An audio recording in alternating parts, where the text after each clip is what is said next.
I'm Dom Nicholls, and this is Ukraine, the latest.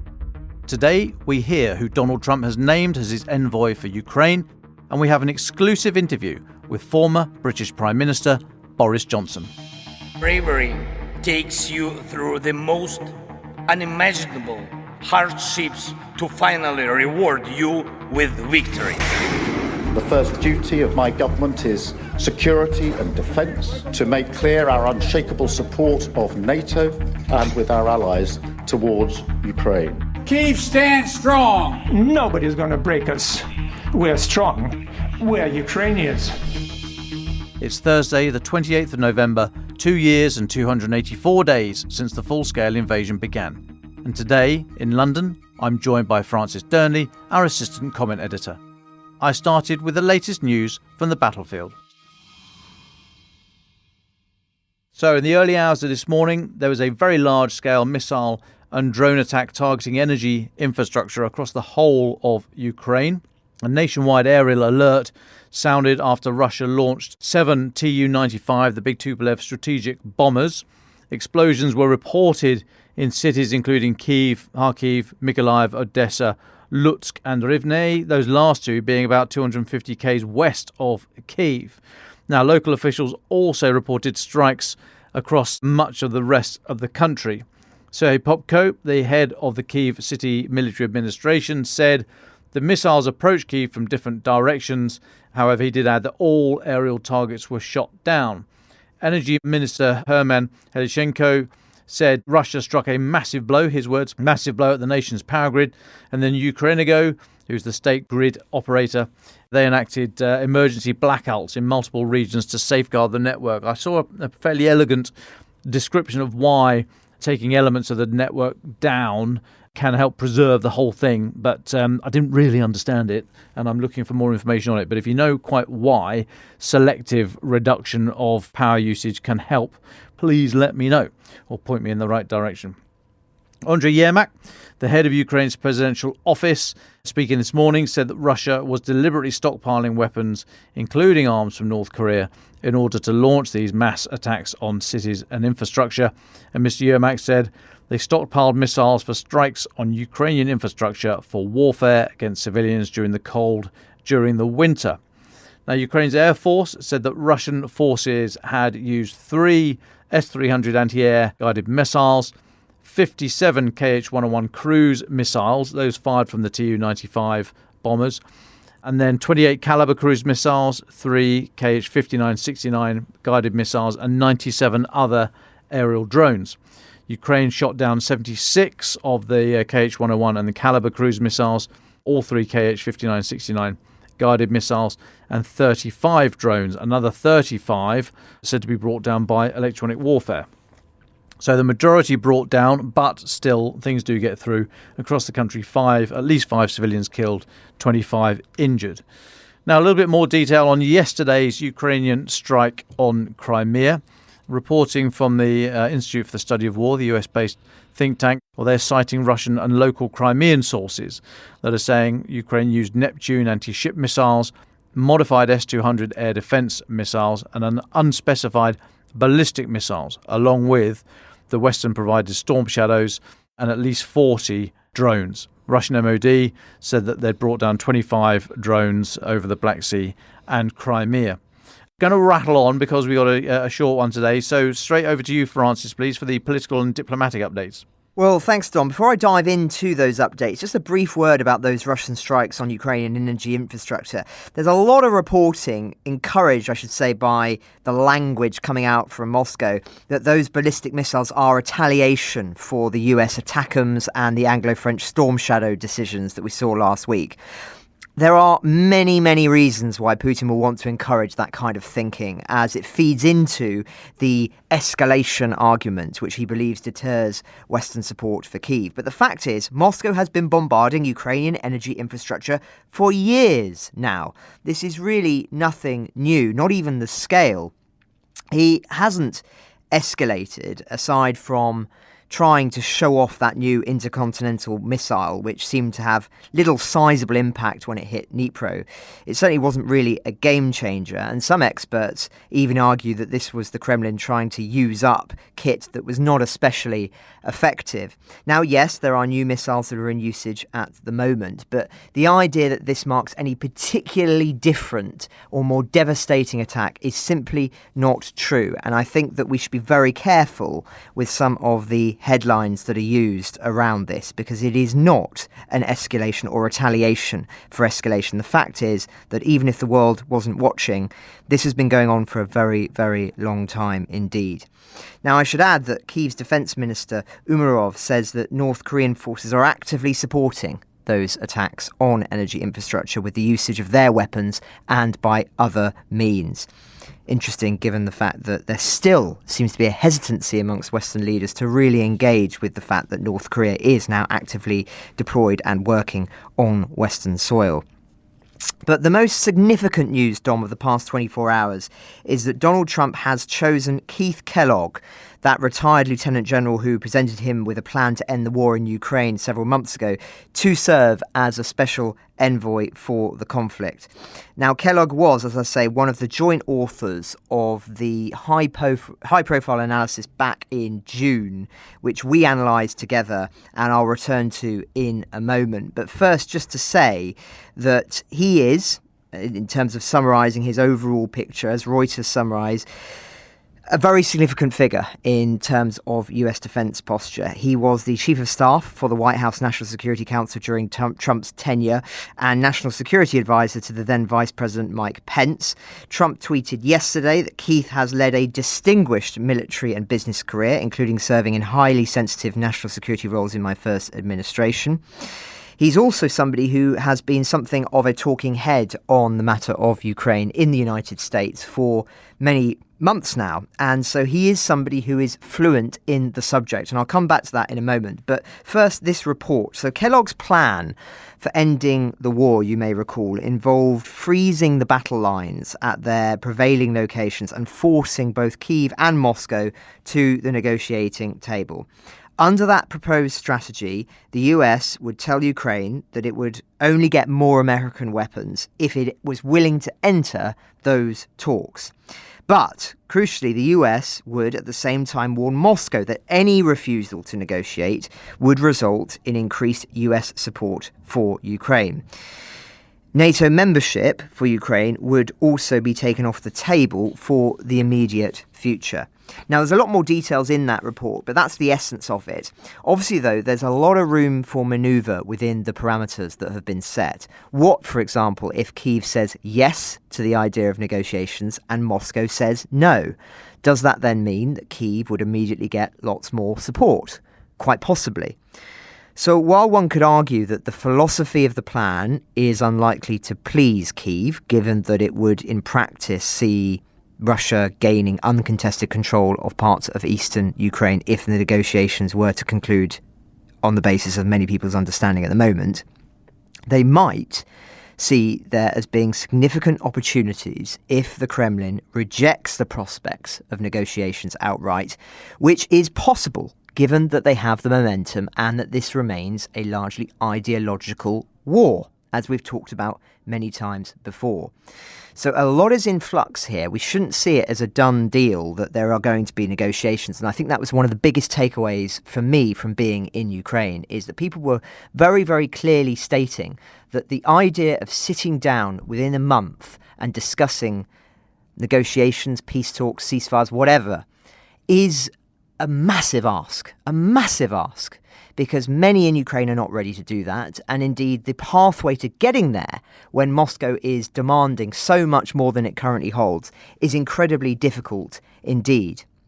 But more significant than the report, perhaps, is Kellogg's mentality with regard to the war.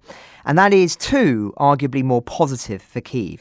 In January last year, following a trip to the country, he said that, in his view, Ukrainians had the capacity and willpower to evict Russia from all of the occupied territories, as long as the West equipped them properly. He said, and I quote, "I don't think there's going to be anything to negotiate," suggesting that Ukraine, he felt, ultimately would have victory.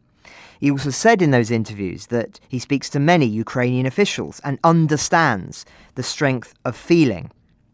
He also said previously that, and I quote, "We must get them the equipment to fight. If Ukraine can eject Russia on the field, Putin falls. It changes Europe for the generation to come." So this man is no Putin apologist, and on TV only 2 days ago, he spoke pretty fluently about the war. He knows the cities, he knows the issues, he knows the battlefield. So watch this space. We certainly will be. But turning to the next piece of news, a very interesting read in our paper today by Ben Farmer about how Syrian rebel fighters have launched their first major offensive in 4 years against the Assad government positions near Aleppo, claiming to have advanced several miles and captured a string of villages. Why does this matter for Ukraine, I hear you ask? Well, I'm getting to that point. The surprise push saw very heavy clashes, which left many dead and killing at least one, although there are predictions that it may have been many more, Russian Special Forces soldier fighting on the government side. These rebels are led by a jihadist group, and they're basically claiming that the offensive was a response to the increased Russian and Syrian airstrikes against civilians in the southern part of the country and to preempt attacks by the Syrian army. Now, the video clips that we've seen purport to show rebels with a captured tank and the body and equipment of Russian Special Forces operators killed fighting on the regime side. Arms researchers said the captured Russian weapons include an AK-74, an AR-15 rifle with suppressors and scopes, as well as an MP-446 pistol and an anti-drone gun. Now, fascinatingly, which I think is the most significant part of this story, Bashar al-Assad, the dictator of Syria's response has been to immediately fly to Moscow for talks. Evidently, he is concerned and wants to secure the vital Russian support which has kept him in power since the civil war began. Is this evidence, as some are suggesting, that Russian forces are too stretched to be effectively operating everywhere, whether it be in Ukraine, Africa, the Middle East, etc.?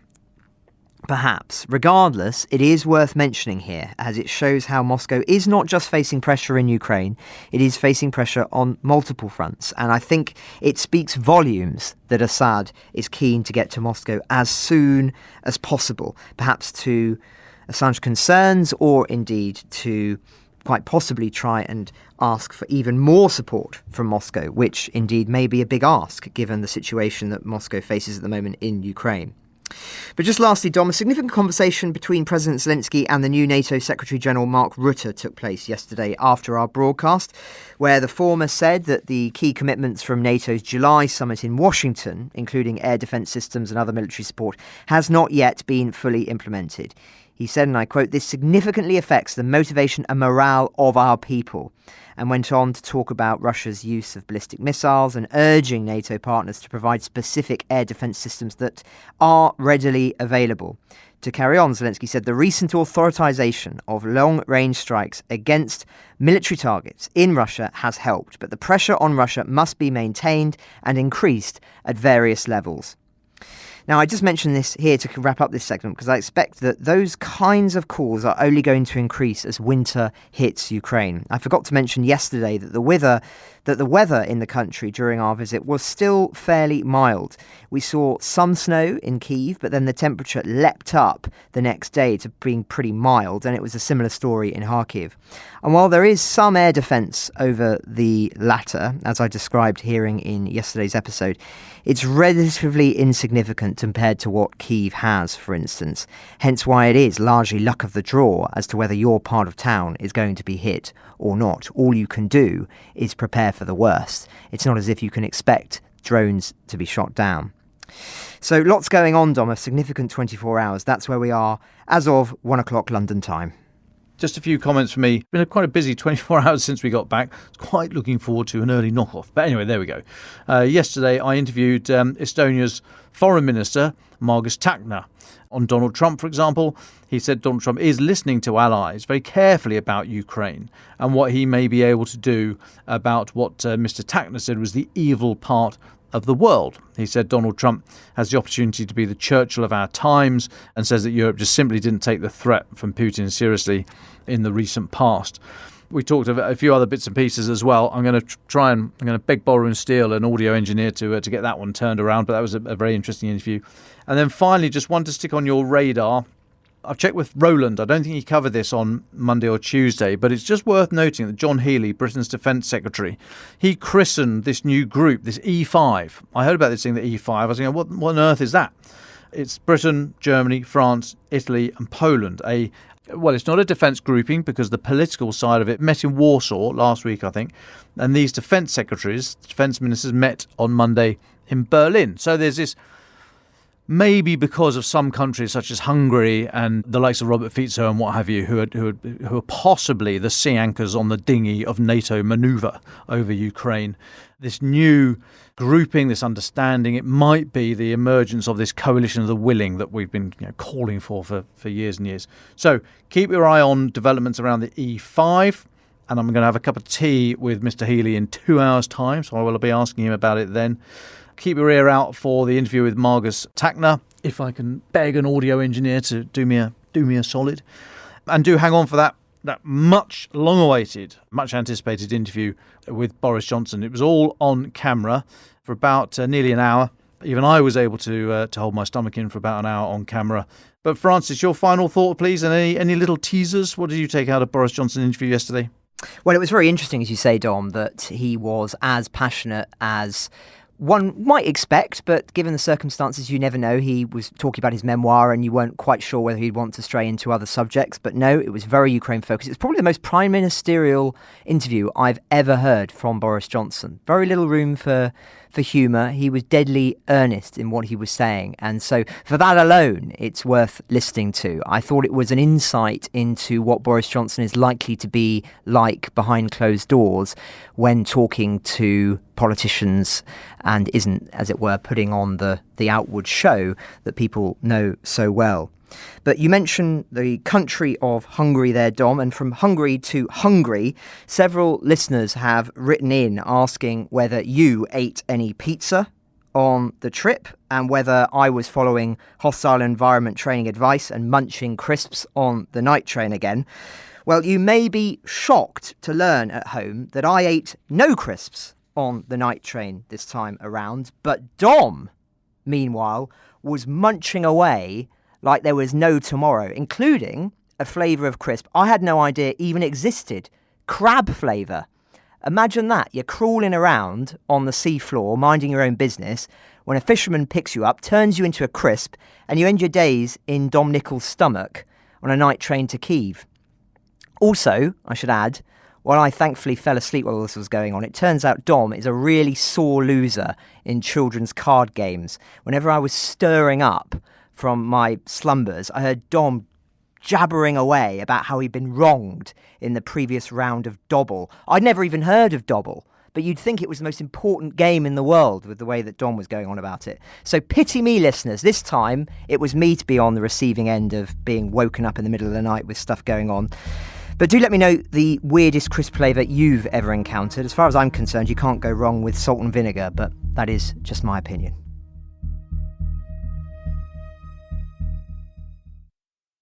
Boris Johnson was Britain's Prime Minister from July 2019 to September 2022. He had previously served as Foreign Secretary for 2 years to July 2018, had been London Mayor and a Conservative MP for 7 years. He's a controversial figure in British politics, considered by some a witty and humorous writer, journalist and politician able to reach parts of the country that were either disinterested in politics or opposed to much of what the Conservative Party stood for. To others, he was a buffoonish narcissist who sought power for its own sake with little vision or central ideology. However, on Ukraine, he was clear-eyed about the threat from Vladimir Putin and resolute in his support for President Zelensky. In May 2022, he virtually addressed the Ukrainian parliament, becoming the first world leader to speak in Ukraine since the full-scale invasion. Listeners to this podcast regularly cite him as the most supportive political figure for Kyiv outside of Ukraine, and for years have asked us to interview him. Francis and I finally managed to pin him down, and we had a long chat with him yesterday. Here is our conversation. Well, Boris Johnson, you are one of the most requested guests for Ukraine the Latest here at the Telegraph, so it's a real pleasure to be. It's a real pleasure to be here. Thank you. Thank you for having me on your fabled podcast. Last. Well, thank you. And I think it probably makes sense to begin with Donald Trump and his election. You were one of the earliest backers of Trump. We've seen some of his appointments made in the defence space. Are you still as confident that he is the best president for the job with regard to Ukraine and its future? I think the appointments of Waltz and Rubio are encouraging. I think that there's no reason to be downhearted about them. And I remain, cautiously optimistic that Trump will bring the necessary decisiveness to get something done here, because we have to face it. The issue is not what will Trump do, is Trump going to be a disaster for Ukraine? The fact is, our current policy has been inadequate, to put it mildly, for years. And we've been drifting, both the United States and the UK, failing signally to give the Ukrainians, give the world any clear sense of where we see this thing ending up. How can we expect the Ukrainians to continue to shed their blood in the way that they are, and to fight so heroically in the way that they do, with so little sense of what we, their supporters, actually regard as the goal? What's the plan? And we never spell it out. I think this is becoming a major drawback to the hopes of delivering peace and getting the outcome we all want. Unless and until the British government, Starmer, the US government, Donald Trump, spell out where this is going, you're just going to see more loss of life and more suffering. So I hope that what Trump will do is see there is no way through this for him except by strengthening Ukraine and getting the Ukrainians to negotiate from the strongest possible position. And I argue that because I don't think that Trump can begin his second presidency with his triumphantly achieved second presidency, his astonishing victory. I don't think he can begin by vitiating that, by risking a capitulation to Putin and the humiliation of the United States, because that's what, and of NATO, because that's effectively what it would be if he were to pull the plug on the Ukrainians. So my assessment is that he can't begin like that. And that therefore, we will see tough Trump, and tough Trump that we saw before, when he gave the Ukrainians the javelins, when he kicked out the Russian spies, and that's what I'm hoping for. Now, maybe I'm naive, maybe I'm wrong, maybe there will be some disaster, but I really hope not. Have you spoken to him since his re-election?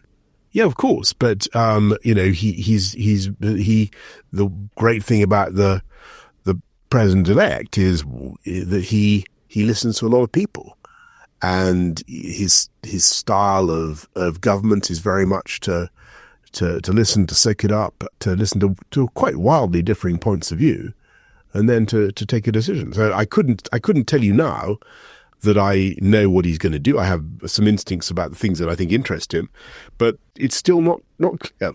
Clear. Some call you a Trump whisperer. How influential are you now over the Ukraine debate? I don't think that I really would strongly deprecate any such suggestion. I worked well with Donald Trump when I was foreign secretary, and then when I was prime minister. Shoot me for saying this. This is not I don't share, perhaps through some defect in my character, I don't share the sort of liberal horror, reaching for the smelling salts, clutching the petticoats, the idea of Donald Trump. I just don't. I've always found him a perfectly charming, intelligent guy, and I can only speak from what I find. And when it comes to Ukraine, and actually a lot of other foreign policy questions from Iran, Syria, you name it, I find him strong. And the world needs Strong America now. Strong. All human institutions need a leader. And the world is no exception. And the leader is America. And we will all be happier if we have strong America. That is my view. There's a lot of talk at the moment about ceasefire, negotiations and what have you.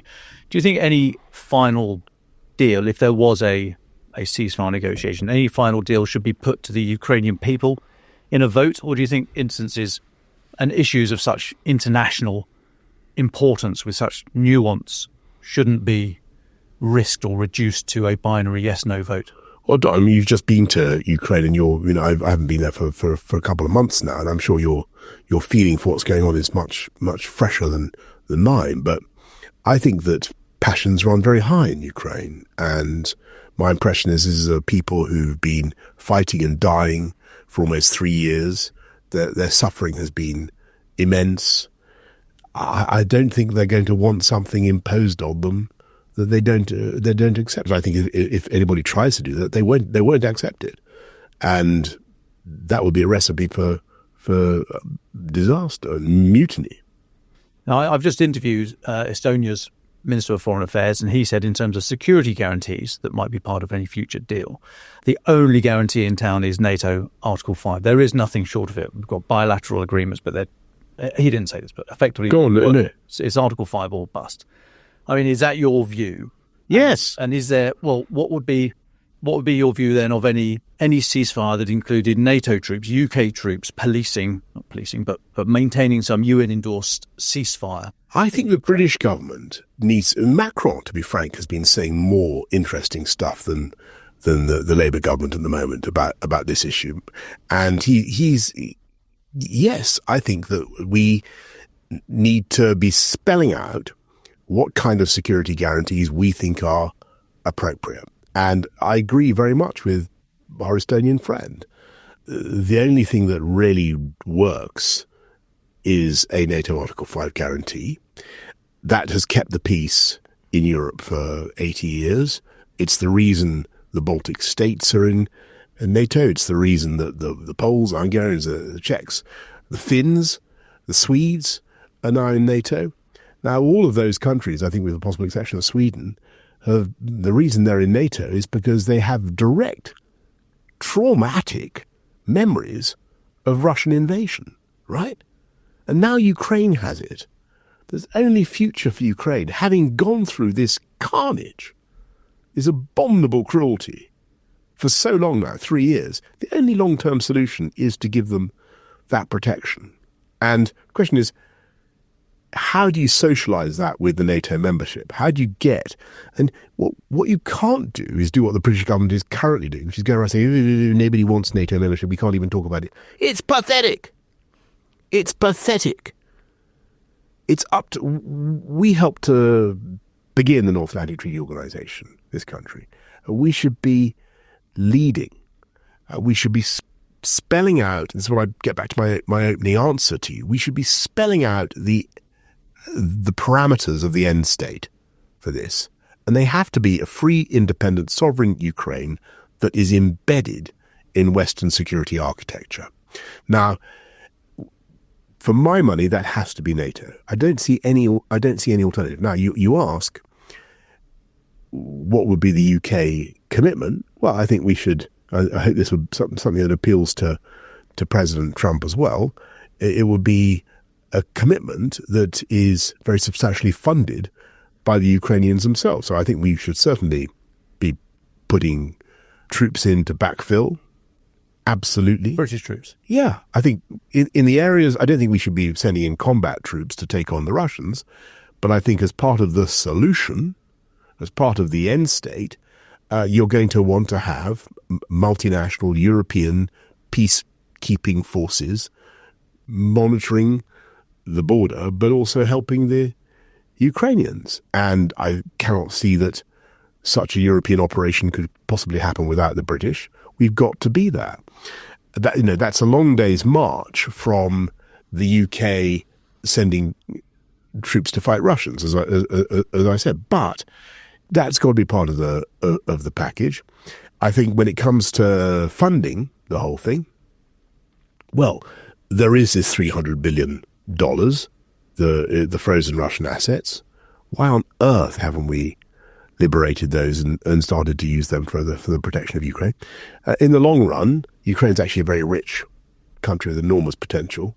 They will be able to pay back the costs of their defence, just as we did for decades after the Second World War.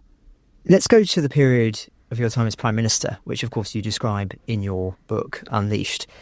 Had you not been Prime Minister when you were and not pushed Europe to go far further in its support than perhaps it was inclined to initially, what do you think would have happened in those early weeks of the war? I think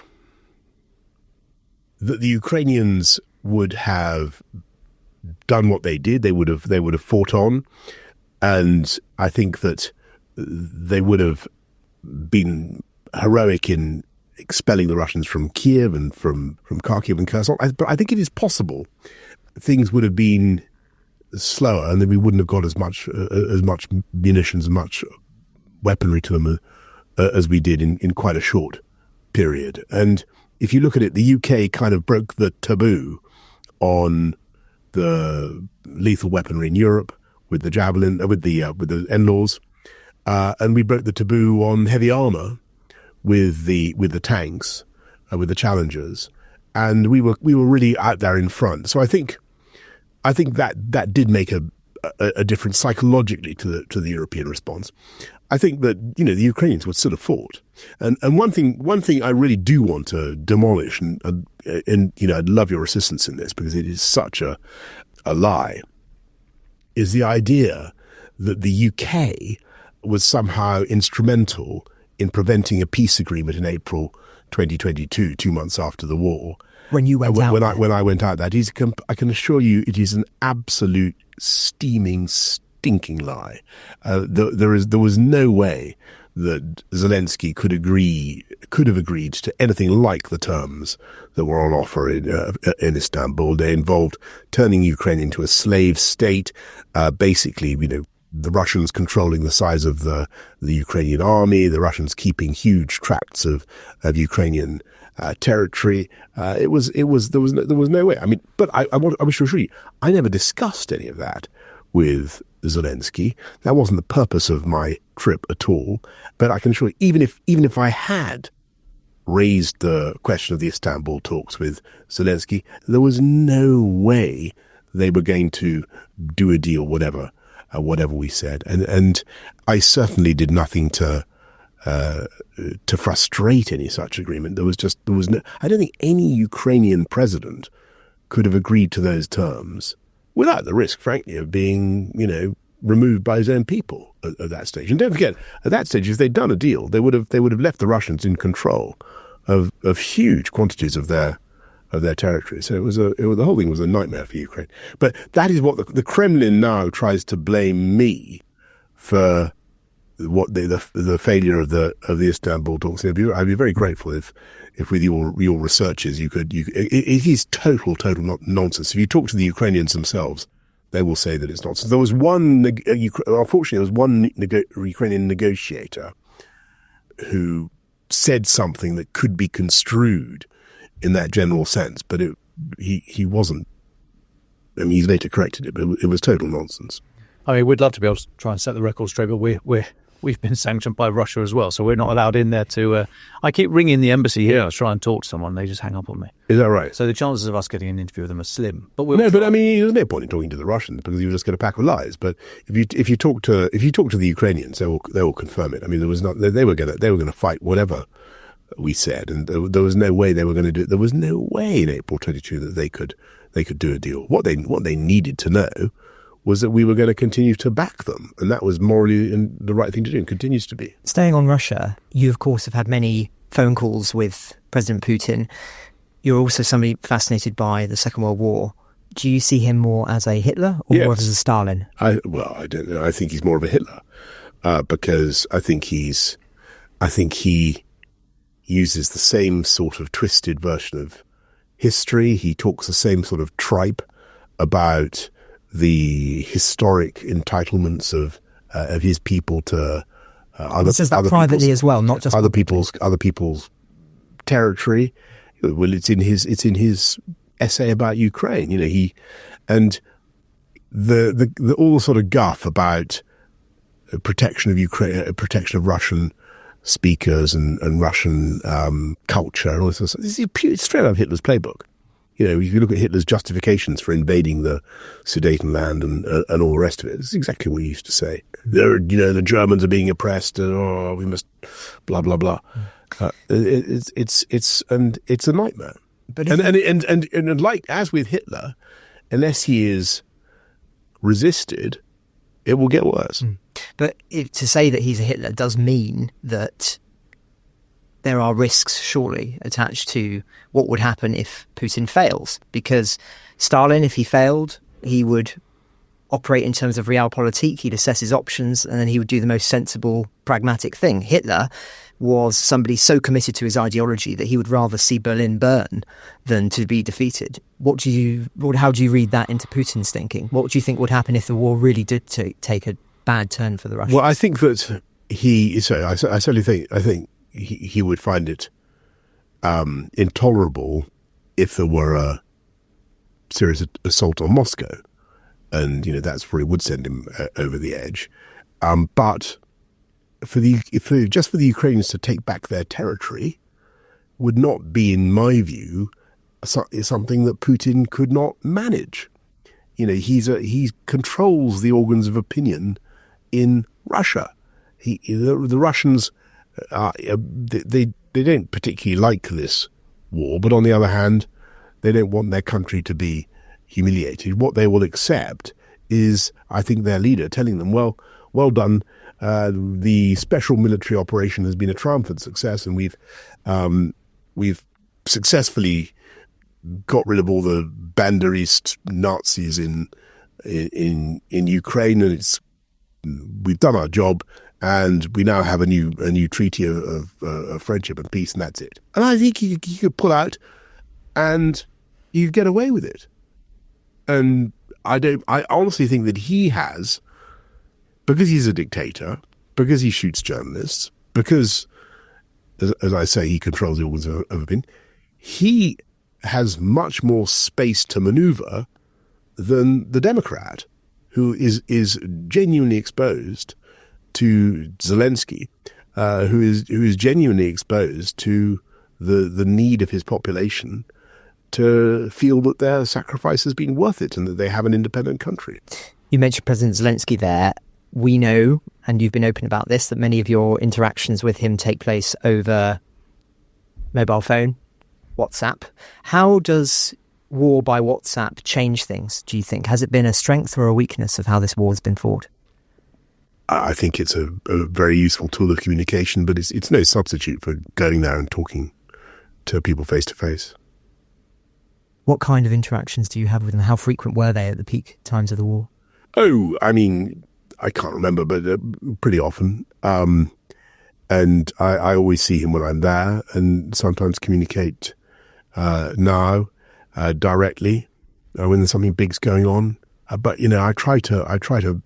As I'm sure everybody does with somebody in Volodymyr Zelensky's position, I try to keep I don't try not to badger him too much. He has a lot on his plate. He's doing an incredible job, and I talk to his people, to help understand what they need, the particular crisis that they're facing at any given moment, and what I can do to help.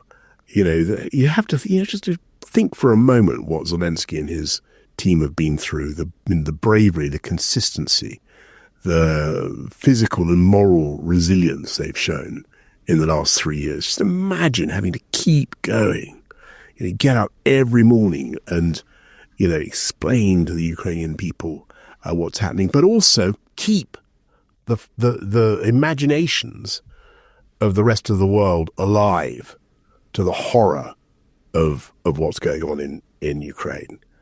And, Zelensky has been astonishing in the way he's been able to mobilize international opinion. And it's, as we can all see, and your podcast is a fantastic counterexample, but it is getting hard and hard. Apathy is growing, indifference, and it's terrible. It's shameful if you think about what is happening. But Zelensky has already been, frankly, a Churchillian figure in his ability to use language to capture people's imagination and get particularly the Americans on his side. But it takes, everybody needs to work together now to help him.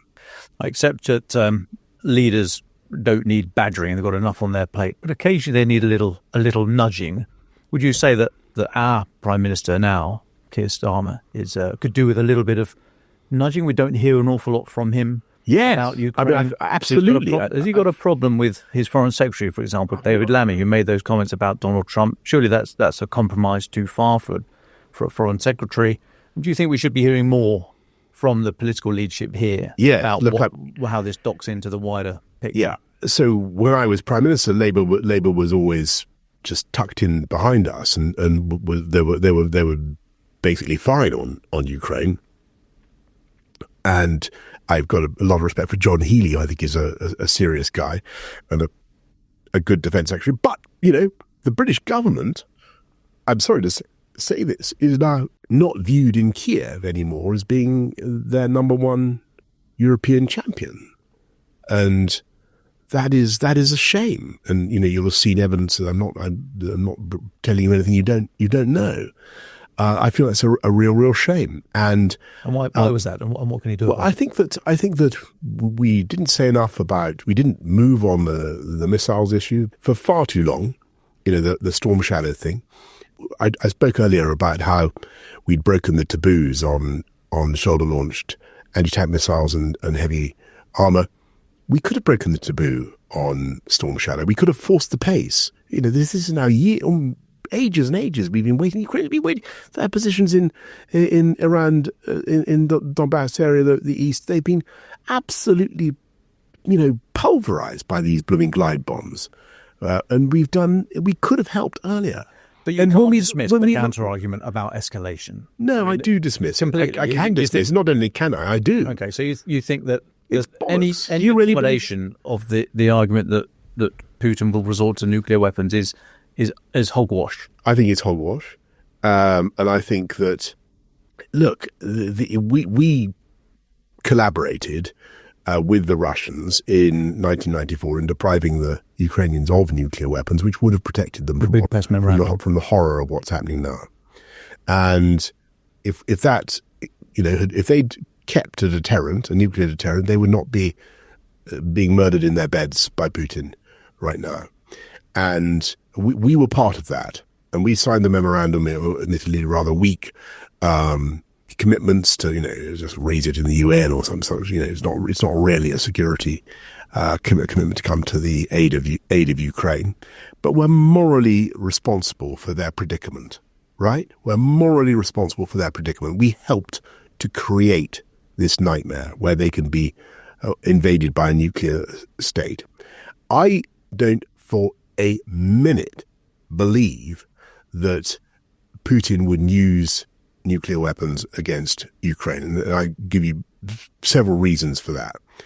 The first is that he would immediately forfeit all the indulgence that he's had from the Chinese, from the Gulf countries, from, who still have relations with him, from the Indians who still have relations with him, from all the swing voters around the world who still think, well, is Ukraine really top of my priorities? I'm going to continue to deal with Putin. He would terrify them, because none of them want to see nuclear proliferation or the use of nuclear weapons, or aggressor states, or Pakistan, or any other country that possesses nuclear weapons to use them in a first strike. Well, a first strike of nuclear is an unbelievable thing to do. And so it would be a political disaster for Russia. He would terrify his own people, absolutely terrify, because they would not know exactly how the West was going to respond. So he would forfeit support abroad. He would forfeit a huge amount of support at home. They would not know when or what or how we were going to respond. And by the way, I do know a bit, because we discussed it first when I was Prime Minister. I do know something of our preparations for that eventuality, and I can tell you, without breaking the logic of deterrence, which is ambiguity, I can tell you that it would be no fun at all for Russia if they did that, and so it would be a disaster at home. I think the other thing is that it wouldn't work. I don't believe he would drive the Ukrainians to submit. I think even the use of a battlefield tactical nuclear weapon or whatever would leave the Ukrainians fighting on with an absolute vicious determination of people who had suffered such injustice, such naked injustice, and also injustice, I think, clearly in the eyes of the world. So Putin would demolish his own case, he would demolish his own position. It isn't going to happen. And all the evidence from the war so far, the problem has not been escalation. The problem has been the failure to escalate fast enough. It's been the dithering and the delay and the nickel and diming of the measures. And frankly, the problem in 2023, 2024 was the crippling delay in getting the supplementary assistance through Congress. And that was a nightmare for Ukraine. We've had the delay on the permissions for the ATACMS and the Storm Shadows and the Scarpies and so on. The Germans refusing to give Taurus. I mean, it's been pathetic. I get back to my earlier question. We are, let's face it, we're waging a proxy war. We're waging a proxy war, but we're not giving our proxies the ability to do the job. And for years and years now, we've been allowing them to fight with one hand tied behind their backs, and it has been cruel. It has been cruel, and we need now to give them what they need. So 3 things we need to do to get this thing done. We need to give them the weaponry they need, give them the permissions they need, give them all the military support, logistical, tactical we can, that without coming into direct conflict with the Russians ourselves. Number 2, we need to give them the money. And I talked about the 300 billion. And by the way, we should do more than just the 300 billion. We should construct a kind of lend-lease loan for Ukraine of, $500 billion or whatever, so that Putin knows. This is all about Russia knowing what the end state is. You get back to my key point. The Ukrainians, the Russians, the world has to know where we, America, UK, Europe, want this thing to end up. And we have allowed that ambiguity to drift on and on and on. And that is the whole problem with Ukraine. Unless and until we clear it up, you won't persuade Putin to back down and you won't get a peace. So, weapons, money, NATO. The 3 things, and we need to set out the teleology of this, the end state. It's give them the weapons, give them the tools, give them the money, and set out for the world to see how we envisage the end state of this conflict. Because it's only then that the Kremlin will finally say, well, right, okay, NATO, whatever you say, still the most powerful military organization in the world that frankly could kick Putin's ass several times over. They are going to guarantee Ukraine. I better find an accommodation, and then he will move. Just one more, if I may. So you say Britain has been cruel to Ukraine. You say we are morally responsible for the situation they're in now after 94, yeah. memorandum. Yeah. I mean, I think we've been. This is surely a good thing because this government loves morality and loves being on the right side of history. So, a decision, for example, over the Chagos Islands. Oh, God. If they're going to take that kind of decision, then why are they not? Well, 2 things. Why are they not so morally clear on Ukraine? And do you think that Chagos Islands was a good decision?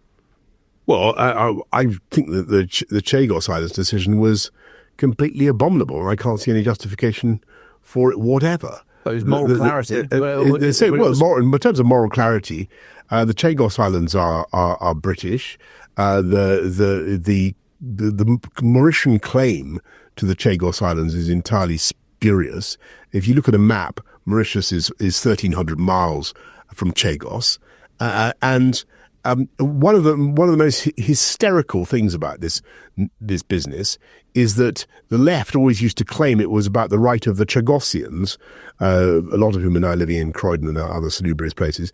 It was the right of the Chagossians to return to Chagos. And then it's mysterious, it turns out, as soon as all these ghastly lawyers from Matrix Chambers actually get their way and persuade the incoming Labour government to do the dirty on Chagos and to hand it to Mauritius, it turns out miraculously there is no plan for these people to return to their islands. There is no prospect of that happening. It was all lefty bollocks, and it's a scandal. The whole thing's a scandal. And look, I hope, and it's driven by people who frankly hate the historic legacy of imperial Britain, who hate the very idea that we had a colonial past and want to do absolutely everything to efface the vestiges of that past, even if it means spectacularly shooting ourselves in the foot, cutting off our noses to spite our face, and doing various other acts of pointless self-mutilation. So, that it's driven by pure lefty politics, and it's a tragedy that Starmer has bought into this nonsense. I don't know what the Trump administration will do with it now, but perhaps they will find a way of impeding it. That was going to be my question: do you think it's going to survive? I don't know. I mean, I haven't. To be honest, I haven't looked at the legal technicalities of what they can do and how it could work. But I don't think it's in the interest of the West for this to happen. I don't think it's the interest of the US or the UK. I mean, who is ultimately going to have a base on? 99 years is a heartbeat if you think like Beijing, right? They'll have a base on those islands in no time, in geostrategic terms. So it's a very, very bad move. You were speaking earlier on about some of the failures of the European class with regard to Ukraine. What do you think, or which country do you think was the West's weakest link with regard to the war? The most obvious candidate for that is one of the East Europeans, who will be no secret to know. You'll know who they are. They have a particular issue. The Hungarians with the politics of a Hungarophone minority in Ukraine, and they handle it in a radically different way. And that's always been the case. And I remember that being the case even when I was Foreign Secretary, when I would try and get a sort of rousing commitment from the 27 other countries on Ukraine. And my old friend Peter Siato, who was then Foreign Minister, and a very nice guy actually, would always talk about the difficulties of So I think frankly Hungary hasn't been, for reasons that of their own, they have not been conspicuous in support of what we're trying to do. Do you think? But I would say that there was a general problem with the way that Europe handled Ukraine, and a lot of it's in the book, and a lot of it's in Unleashed, which was that the Ukraine dossier was held by France and Germany. Under European Common Foreign and Security Policy, it was a Franco-German project, the so-called Normandy format, which was totally ludicrous and shameful that the UK wasn't at the table. And in 2014, we just decided not to turn up to the relevant meeting at Normandy. And that was why the whole mess began. And so France and Germany had treated the Russian invasion of Ukraine in 2014 as though it was a kind of marital tiff between, two equally guilty domestic partners. And it was they were sort of therapists saying, no, can't you sort this out? It wasn't that way at all. It was a bloody invasion, and then it got worse. So the one casualty that I don't regret in the carnage is the Normandy format and the Minsk process, because that was truly not in the interest of Ukraine. Now, a couple of days ago, when we were in Ukraine, I was north of Kharkiv. And I went to the village of Sekuni, And I don't know what interaction you had in the past, but I met the head of the civil military administration there, and he had met you.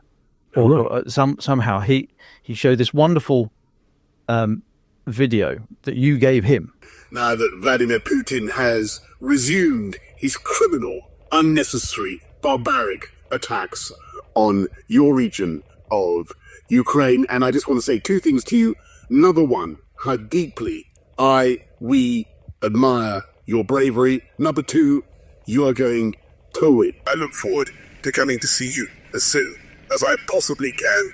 Slava Ukraini, and victory to you at the village of Sekrini and all the people in Ukraine.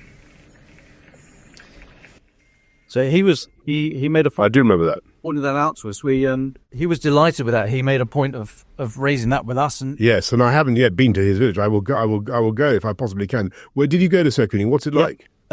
it's struggling. It is 90% demolished and 10% brand new. There was outgoing fire while we were there. We could only spend a minimal amount of time on the ground because of the drone threats. I asked that chap whose name I won't reveal, but because they had been overtaken in the initial virtual weeks, and then they regained their ground. And I said, well, what would happen? Because the Russians were about 13 or 14 kilometers north, if that. And I said, well, what will happen if they come back? And he said, they will shoot me. He was very clear. But he wasn't going anywhere. He was there providing humanitarian support to the people of his They're incredibly town. brave. They're incredibly brave. He recorded a response for you. We'd like to send that to you at some point. Please do, yeah. What message do you have? Well, I think I've got. Look, I think that it's really that people like me are both lost in admiration for their bravery, but also just embarrassed by our own inability to do more. And feel. That's why we've got to bring this thing to a successful conclusion for Ukraine. The villages like his, they can't be continually bombarded in this way. They can't. It's got to end, but it's got to end with victory, and it's got to end with an independent, sovereign Ukraine. And so I get back to my points. I don't want to see more bloodshed. I want to see a solution. But the only solution is victory. And that's why I really, really hope we'll see decisive action now from America. Because I think, the last 2-3 years, it feels like we've been doing enough to stop Ukraine being overwhelmed, but never really doing enough to help Ukraine to win. And you have to ask yourselves, why not? Why not? What is the real reason why the West is shying away from this obvious outcome? And I don't think it's just a worry about Putin and, irrational response from Russia. I think, I think we need to examine our consciences about this. Why aren't we doing what's necessary? Boris Johnson, thank you very much. Thank you very much. Thank you.